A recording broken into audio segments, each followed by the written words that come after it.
दोस्तों नमस्कार। मेरा अभी ट्रीटमेंट चल रहा है और मैंने सुना है कि कई सारे अफवाह निकल के आए हैं मेरे बारे में। तो मैं आप लोगों से रिक्वेस्ट करना चाह रही हूँ कि आप अफवाहों पर ध्यान नहीं दें। मेरा ट्रीटमेंट चल रहा है और सुधार है।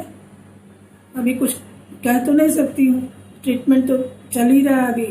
तो जब कोई भी चीज़ की जानकारी अगर लेनी होगी तो आप मेरे पेज से जानकारी ले सकते हैं, स्वर शारदा के पेज से ले सकते हैं जानकारी। लेकिन अफवाहों पर आप ध्यान न दें। मेरा ट्रीटमेंट अभी चल रहा है और वो सुधार की तरफ है। मैं हूँ और ट्रीटमेंट में बस बहुत ही ईश्वर को याद करके वो उसको झेल रही हूँ।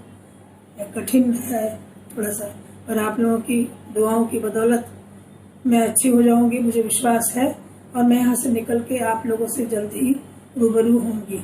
सो आपसे यही रिक्वेस्ट है, मुझे इसीलिए आज आना पड़ा है कि आप इस अफवाह